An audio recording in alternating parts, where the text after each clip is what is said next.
اللہ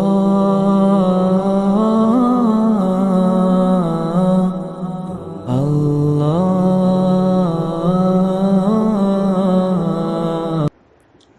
الرحیم۔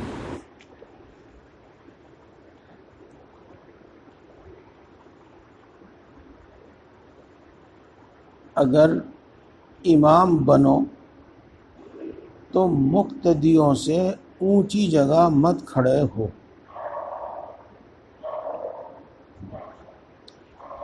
یہ مصلی ہے، پیچھے صفیں لگیں گی۔ اگر یہ مصلی کسی بھی مصلحت کی وجہ سے 2 انگل 4 انگل 1 بالش آدھے ہاتھ بلند کیا جاوے تو کوئی حرج نہیں ہے، اور اگر امام مقتدیوں سے 1 ہاتھ اونچی جگہ کھڑا ہوگا تو یہ مکروہ ہے۔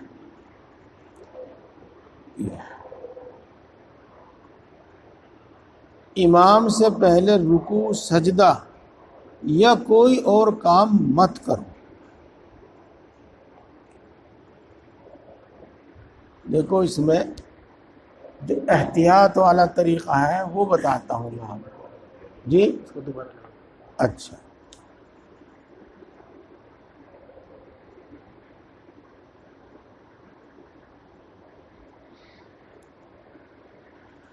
جب امام اللہ اکبر کہے تکبیر تحریمہ میں، یہ کسی بھی دوسری اللہ اکبر کہے، اس میں احتیاط یہ ہے کہ جب امام کی را ختم ہو، ہمارا اللہ اکبر کا الف شروع ہو جائے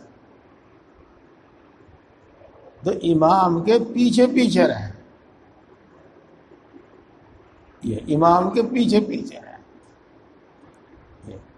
اسی طریقے سے جب رکوع میں جاویں تو امام کے پیچھے پیچھے رہیں۔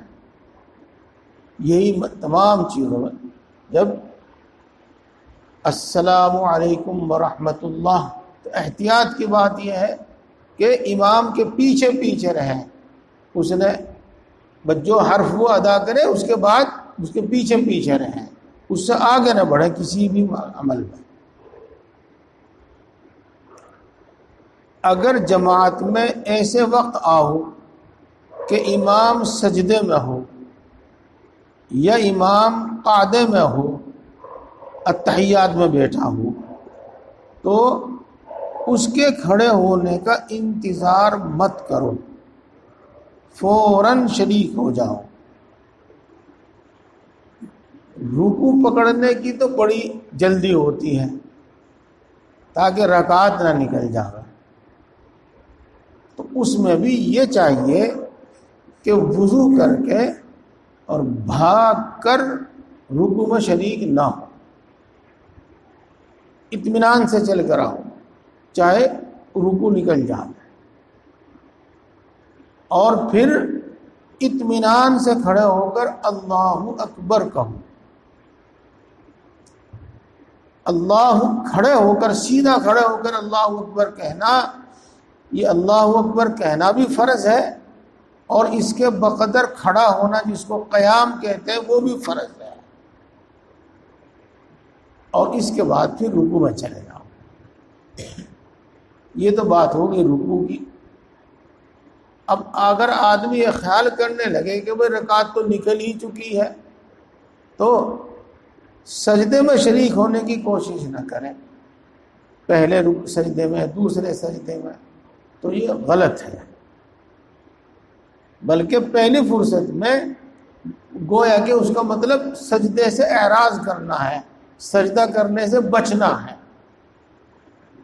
لہذا اس کو چاہیے کہ رکعت اگرچہ نکل چکی ہے لیکن پھر بھی سجدے میں شریک ہو جائے۔ اگر امام دونوں سجدوں کے بیچ میں بیٹھا ہوا ہے تو وہیں بیٹھ جاوے، دوسرے سجدے میں چلا جاوے۔ اسی طریقے سے امام اگر اتحیات میں بیٹھا ہوا ہے، اس کو قاعدہ کہتے ہیں، تو وہیں بیٹھ جاوے۔ ایسا نہ ہو کہ جب یہ کھڑا ہو جائے گا تب ہم بعد میں شریک ہو جائیں گے، نہیں۔ یہ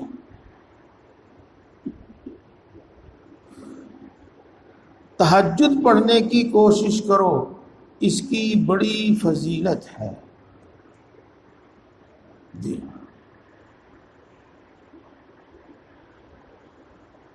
حدیث پاک ہے، ہاں، اور ہو سکتا ہے حدیث نہ ہو، بزرگوں کا قول ہو، میں صحیح آج غالب گمان تو یہی ہے کہ حدیث ہے۔ جی علیکم بقیام اللیل فإنہ داب الصالحین قبلکم،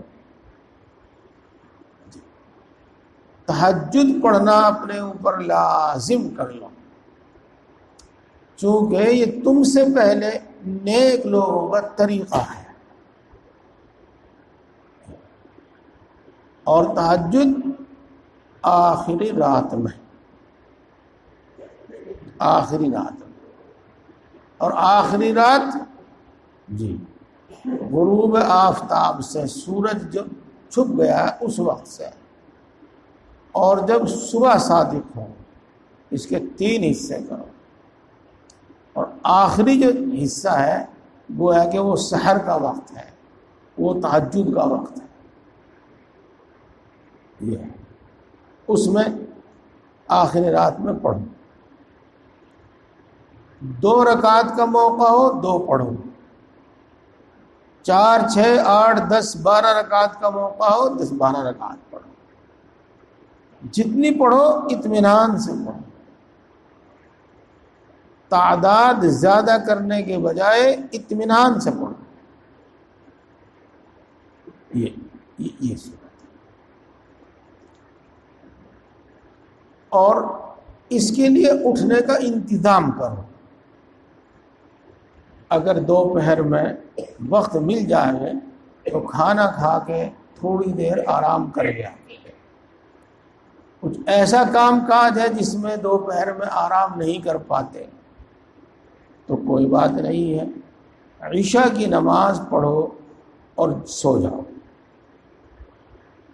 پھر کسی دوسرے کام میں نہ لگو، بلکہ عشاء سے پہلے ہی کھانا کھا لینا چاہیے، بہتر بھی یہی ہے، صحت و تندرستی کا واسطے بھی۔ مغرب کی نماز پڑھو، کھانا کھا لو، اس کے بعد تھوڑا چل پھر لو، مسجد میں آؤ گے، نماز پڑھو گے، مسجد سے واپس گھر جاؤ گے تو وہ کھانا بھی اپنے ٹھکانے پر صحیح پہنچ جائے گا، اور اس کے بعد سو جاؤ۔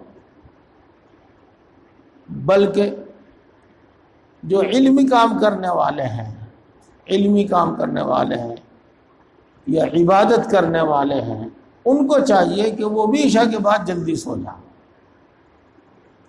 اور پھر آخر رات میں اٹھ کر نفلیں پڑھیں، آخر رات میں اٹھ کر نفلوں کے بعد پھر آپ اپنی کتاب دیکھ سکتے ہیں، اپنا کام علمی کام کر سکتے ہیں، یہ ہے۔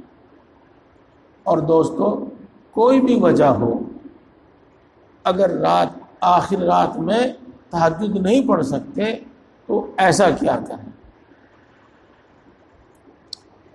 عشاء کے فرضوں کے بعد 2 سنت مؤکدہ ہیں، وہ پڑھو، اور ان 2 سنتوں کے پڑھنے کے بعد پھر تہجد کی نیت سے 4 6 8 جو رکعت آپ پڑھنا چاہیں، تہجد کی نیت سے اتنی رکعت پڑھو، اور یہ پڑھنے کے بعد پھر 3 وتر پڑھ لو، انشاءاللہ اس میں بھی تہجد کا ثواب ملے گا۔ دونوں میں سے کوئی ایک ضرور کرنا چاہیے، آخری رات کے تہجد کی فضیلت زیادہ ہے، لیکن عشاء جو فرضوں کے بعد اور وتروں کے سے پہلے جو تہجد کی نیت سے جو نفل پڑھے جاوے ان کا بھی ثواب ہے۔ آخری رات میں نہیں اٹھ سکتے تو وتروں سے پہلے کچھ رکعت، نفل رکعت تہجد کی نیت سے پڑھ کے اس کا ثواب حاصل کر لیا کریں۔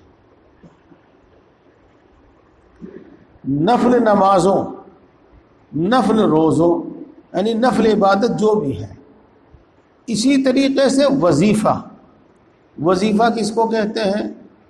جو بھی چیز پڑھنے کے لیے آدمی مقرر اور متعین کر لے وہ وظیفہ ہے۔ مثال کے طور پر وہ 100 مرتبہ 200 مرتبہ 300 مرتبہ درود شریف پڑھتا ہے تو یہ وظیفہ کہلایا جاتا ہے۔ 100-200 مرتبہ استغفار پڑھتا ہے تو یہ وظیفہ ہے۔ 100-200 300 مرتبہ وہ درود شریف پڑھتا ہے، وظیفہ ہے۔ 100-200 300 مرتبہ کلمہ طیبہ پڑھتا ہے تو یہ وظیفہ ہے۔ یہ ہے وظیفہ، ذکر بھی وظیفہ بھی اسی کو کہتے ہیں۔ جی ہاں، تو دیکھو رات بھی یہ بات آئی تھی اور اب بھی میں بتاتا ہوں، یہاں بھی الفاظ بالکل صاف ہیں، دوبارہ سن لیجئے۔ نوافل اور وظیفے کی اتنی کثرت مت کرو جس کو نبھا نہ سکو، بلکہ اپنی طاقت اور اپنی فرصت کے اعتبار سے مقرر کرو جو وظیفہ نفل مقرر کرنے ہیں، اور ان پر پھر پابندی کرو، ان پر پابندی کرو۔ اپنی صحت اپنی طاقت سے زیادہ وظیفہ متعین نہ کرو، اور جتنا متعین کرو اس کو پابندی سے پڑھو۔ حدیث پاک میں آیا ہے خیر الاعمال ادومها وان قل، سب سے اچھا عمل وہ ہے جو پابندی سے کیا جائے، چاہے وہ تھوڑا ہو کم ہو۔ یہ ہے۔ بعض مرتبہ آدمی شوق میں جذبے میں اتنا پڑھنا شروع کر دیتا ہے، اتنا پڑھنا شروع کر دیتا ہے کہ کچھ دنوں کے بعد دماغ میں درد رہنے لگتا ہے، اور دماغ کی کمزوری سے ایسے ویسے الٹے سیدھے خیالات آنے لگتے ہیں۔ بہت مرتبہ اس قابل بھی نہیں رہتا کہ وہ صحیح طریقے سے نماز پڑھ سکے، صحیح طریقے سے قرآن پڑھ سکے۔ پھر یوں کہتے ہیں کہ جس کا وظیفہ بگڑ گیا۔ بات یہ ہے، اسی واسطے اللہ کا ذکر اور کوئی بھی نفل عبادت آپ جتنی چاہے کر سکتے ہیں، لیکن اس کی وجہ سے آپ دوسرے فرض واجب ضروری حق ضائع کریں، اس کی اجازت نہیں ہے۔ اتنا پڑھیں کہ بیمار ہو جائیں، دماغ میں خشکی آ جاوے، پھر فرض نماز پڑھنے کے قابل بھی نہ رہے، دوسرے ضروری کاموں کے قابل بھی نہ رہے، ایسا نہیں۔ اسی واسطے بزرگوں سے مشورہ کر کے اور اجازت لے کے عام طور سے یہ کام شروع کیے جاتے ہیں۔ اس لیے نہیں کہ بزرگوں کی اجازت کے بغیر یہ ثواب نہیں ملے گا، نہیں، وہ آپ کو دیکھیں گے، آپ کی صحت و قوت کو دیکھیں گے، آپ سے پوچھیں گے آپ کیا کام کرتے ہو، آپ کو کتنی فرصت ہے، اس کے اعتبار سے وظیفہ بتائیں گے آپ کو کہ آپ اتنا کام کرو۔ یہ ہے، طریقے ہیں کچھ۔ مثال کے طور پر ابھی آپ حضرات نے 12 تسبیح پڑھی ہیں، 12 تسبیح کہتے ہیں، 12 تسبیح پڑھی ہیں۔ اگر کوئی آدمی پہلے ہی دن یہ 12 تسبیح پڑھنے کے لیے بیٹھ جاوے تو اللہ کے نیک بندے اور اللہ کے ہمت والے بندے تو بہت زیادہ کام کر لیتے ہیں، لیکن اکثر ہوتا نہیں، تو وہ شروع کرے گا اور پوری اس سے ہو نہیں پاوے گی تو وہ چھوڑ کے بیٹھ جاوے گا۔ اس لیے شیخ بتاتا ہے کہ بھائی تم ابھی 3 تسبیح پڑھو بس، تم ابھی 5 تسبیح پڑھو بس، تم 10 منٹ ذکر کرو۔ اب دیکھتا ہے کہ اس کے اندر کتنی طاقت ہے، کتنا شوق ہے۔ اس نے 10 منٹ پر کتنے دن تک پابندی کی، اس نے 3 تسبیحات کی کتنی پابندی کی، اور اس کے بعد پھر اس کو زیادہ بتا دے گا، پھر زیادہ بتاوے گا۔ ہاں، 24,000 روز مرتبہ کلمہ طیبہ پڑھنا، 1,00,000 مرتبہ روزانہ اللہ اللہ کہنا، تو بعد کی بات ہے۔ لیکن وظیفہ اتنا متعین کرو کہ جس کو نبھا سکو۔ اب اس سے متعلق بھی میں آپ کو بتا دوں۔ دیکھو دوستو، فرض نماز جماعت کے ساتھ اور تکبیر اولیٰ کے ساتھ پڑھو، اور کوشش کرو، چاہے آپ کا کوئی بھی کاروبار ہے، آپ عادت بنا لیں گے بس ہو جائے گا کام کاروبار کا نقصان نہیں ہونے کا، آگے پیچھے سب ہو جاتا ہے۔ ملازمت پیشہ لوگوں کو تھوڑی پریشانی ہوتی ہے، اور کسی کو پریشانی نہیں ہوتی۔ مسجد میں پہلے آ کے نماز سے پہلے کی جو سنتیں ہیں وہ اطمینان سے پڑھیں، اور نماز کے فرض نمازوں کے بعد جو سنتیں اور نفلیں ہیں وہ اطمینان سے پڑھیں، اور ان کے عادی اور پابند ہو جاؤ۔ دیکھو بات کو صحیح سمجھنا چاہیے، الٹا نہیں سمجھنا چاہیے۔ اشراق پڑھو، چاشت پڑھو، اوابین پڑھو، تہجد پڑھو، اس سے زیادہ آپ کو توفیق ہو اس سے زیادہ نوافل پڑھو، یہ بتا دی میں نے۔ اب اگلی سنو، لیکن 5 نمازوں میں جو پہلے کی سنتیں اور نفلیں ہیں اور بعد کی جو سنتیں اور نفلیں ہیں ان کو ضرور پڑھو، چاہے اشراق پڑھو نہ پڑھو، چاشت پڑھو نہ پڑھو، اوابین پڑھو نہ پڑھو، ان کو ضرور پڑھو۔ ان میں بڑی حکمت ہے، ان میں بڑی مصلحت ہے۔ اطمینان سے پڑھو، اطمینان سے ان کو پڑھو۔ کوشش اس بات کی ہو کہ عصر سے پہلے کی جو 4 سنتیں ہیں وہ سنتیں غیر مؤکدہ ہیں، ان کو نفل بھی کہہ سکتے ہیں، سنتیں غیر مؤکدہ بھی کہہ سکتے ہیں، وہ بھی پڑھو۔ اور عشاء سے پہلے جو 4 سنتیں ہیں غیر مؤکدہ ہیں وہ بھی پڑھو۔ جی ہاں، بلکہ آگے مسجد میں آگے وقت دیکھا ہم نے، ابھی 15 منٹ ہے، تو وضو کر کے آؤ، پہلے 2 رکعت تحیۃ المسجد پڑھ لو، تحیۃ الوضو پڑھ لو، پھر جو سنتیں ہیں نفل ہیں پہلے کی وہ پڑھ لو۔ اور اگر اتنا وقت نہیں ہے، مثلا آپ صرف 4 سنت ہی پڑھ سکتے ہیں، چاہے وہ ظہر کی 4 سنتیں ہوں، چاہے وہ عصر کی یا عشاء کی 4 سنتیں ہوں، انہی میں تحیۃ المسجد کی بھی نیت کر لو، اور انہی میں تحیۃ الوضو کی بھی نیت کر لو، اور وہ 4 سنتیں پڑھو۔ اسی طرح بعد کے نوافل اطمینان سے پڑھو۔ ایک کام تو یہ کرنا ہے بھائی، اور اس کے بعد دوسرا کام، جو شخص قرآن پاک پڑھا ہوا ہے، حزب پڑھا ہوا ہے، ناظرہ پڑھا ہوا ہے، پورا قرآن پڑھا ہوا ہے، یہ 2 4 6 10 پارے پڑھا ہوا ہے، اس کو چاہیے کہ وہ روز قرآن پاک کی تلاوت ضرور کرے، لازمی طور پر کرے۔ یوں تو 1 مہینے میں ایک ختم کر لینا چاہیے کم سے کم، لیکن اگر اس سے بھی کم کرنا چاہے تو اس سے بھی کم کر لیں، 1 پاؤ پارا پڑھ لیں، 1 رکوع پڑھ لیں، لیکن قرآن پاک ضرور پڑھیں، قرآن پاک کی تلاوت روزانہ ضرور کریں۔ اس دھوکے میں مت آنا کہ بغیر سمجھے قرآن پاک پڑھنے سے کوئی فائدہ نہیں ہے، یہ بالکل غلط بات ہے۔ یہ تو کتاب ایسی ہے کہ اس کو دیکھنے سے بھی فائدہ، اس کو ہاتھ لگانے سے بھی فائدہ، اس کو پڑھنے سے بھی فائدہ، اور سمجھنے سے بھی فائدہ، عمل سے بھی فائدہ، ہر چیز میں فائدہ۔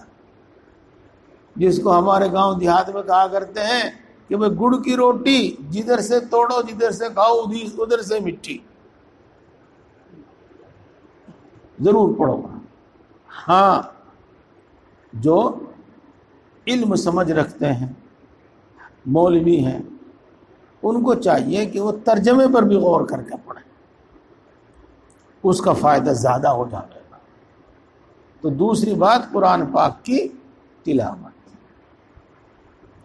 اور تیسری چیز، اس کی طرف لوگوں کی توجہ بہت کم ہے، حالانکہ قرآن پاک کی تلاوت کے بعد، قرآن پاک کے معمول کے بعد سب سے پہلا معمول، سب سے زیادہ فائدہ مند معمول وہ ہے مسنون دعاؤں کی پابندی۔ یہ لفظ میں نے استعمال کیا ہے چونکہ ہم اسی سے جانتے ہیں، کہ دوسرے الفاظ میں اس کو کہوں گا کہ مسنون ذکر کی پابندی، سنت والے ذکر کی پابندی۔ اور سنت والا ذکر کیا ہے، مسنون ذکر کیا ہے؟ مثال کے طور پر ہم گھر سے چلے مسجد میں جانے کے واسطے، اپنی دکان پہ جانے کے واسطے، کہیں بھی جانے کے واسطے، تو اس وقت وہ پڑھو جو رسول اللہ صلی اللہ علیہ وسلم پڑھا کرتے تھے۔ دیکھو، وہ دعا ہو، اللہ تبارک و تعالیٰ کی تعریف ہو، کچھ بھی ہو، وہ پڑھو جو رسول اللہ صلی اللہ علیہ وسلم پڑھا کرتے تھے۔ کیا پڑھا کرتے تھے؟ بسم اللہ توکلت علی اللہ لا حول ولا قوت الا باللہ، یہ پڑھا کرتے تھے۔ راستے میں جو شخص مسلمان ملے، جانتے ہو یا نہ جانتے ہو، وہ خود سلام میں پہل کرے یا نہ کرے، تم سلام کرو، السلام علیکم، اس کے فائدے کے واسطے نہیں، اپنے فائدے کے واسطے۔ اس کی عزت نہیں بڑھی، تمہاری عزت بڑھی، لوگوں کے دلوں میں بھی اور اللہ کے یہاں بھی، اور ثواب بھی۔ سلام کا، اور الحمدللہ جیسے کہ ہمارے مسلم معاشرے میں ہے، جی ابھی الحمدللہ، ابھی سبحان اللہ، انشاءاللہ، ماشاء اللہ، یہ سب اللہ کے ذکر ہیں، ان کے عادی ہونا چاہیے۔ اب ہم پہنچتے ہیں مسجد میں، مسجد میں دعا پڑھو۔ تین چیزیں مسنون ہیں مسجد میں داخل ہوتے وقت، تین چیزیں، ایک بسم اللہ، ایک اللہ کے رسول صلی اللہ علیہ وسلم پر درود، اور تیسرے دعا۔ تینوں کو جمع کر کے اس طرح کہو، بسم اللہ والصلاة والسلام علی رسول اللہ اللہم افتح لی ابواب رحمتک۔ یہ مثال کے طور پر صبح کی دعا، شام کی دعا، جی صبح ہوئی دعا پڑھو، الحمدللہ الذی اقالنا یومنا ھذا ولم یہلکنا بذنوبنا۔ تمام تعریف اس اللہ کے لیے ہے جس نے ہمیں ایک نیا دن عطا فرمایا، اور اس گزرے ہوئے دن میں ہمارے گناہوں کی وجہ سے ہمیں ہلاک نہیں کیا۔ جی شام کے وقت مغرب کی اذان کی آواز سنی، اللہم ھذا اقبال لیلک و ادبار نہارک و اصوات دعاتک فاغفر لی۔ اے اللہ، یہ تیرے دن کے جانے کا وقت ہے، تیری رات کے آنے کا وقت ہے، اور تیری طرف بلانے والوں کے پکارنے کا وقت ہے، اذان کا وقت ہے، مؤذن پکارنے کا وقت ہے۔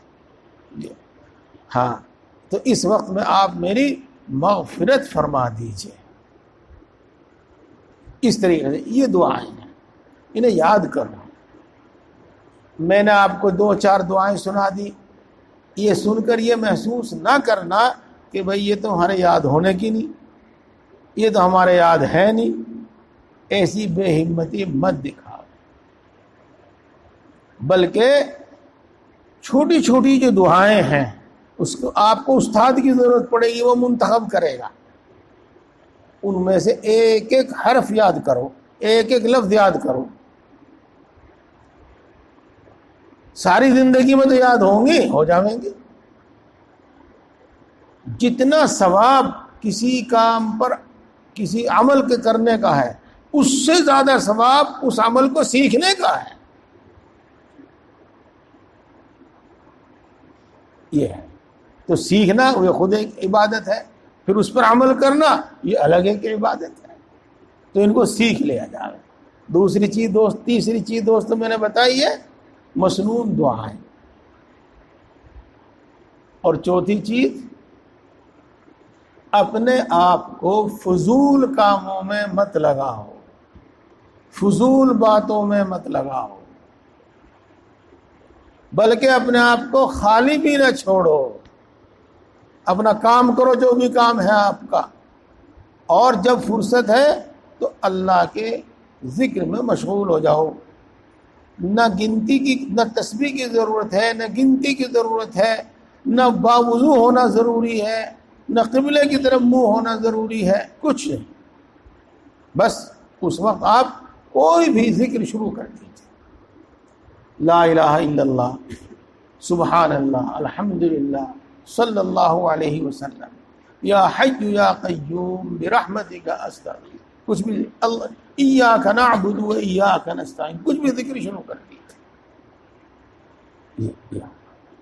یہ ذکر ہے، یہ وظائف ہے، یہ کیجیے گا۔ ہاں، اس کے ساتھ کم سے کم مقدار ایک تسبیح درود شریف پڑھ لو، ایک تسبیح استغفار پڑھ لو، اور ایک تسبیح پڑھ لو لا الہ الا انت سبحانک انی کنت من الظالمین۔ یہ، اور ہر نماز کے بعد یہ جس کو تسبیح فاطمی کہتے ہیں، 33 مرتبہ سبحان اللہ، 33 مرتبہ الحمدللہ، 34 مرتبہ اللہ اکبر، یہ ہر نماز کے بعد پڑھ لیا کرو، سنتوں سے نفلوں سے فارغ ہونے کے بعد۔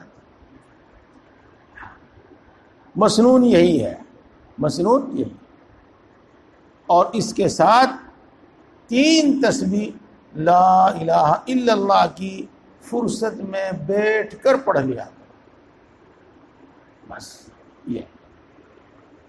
اللہ تعالیٰ ہم سب کو عمل کی توفیق عطا فرمائے اور دین کی صحیح سمجھ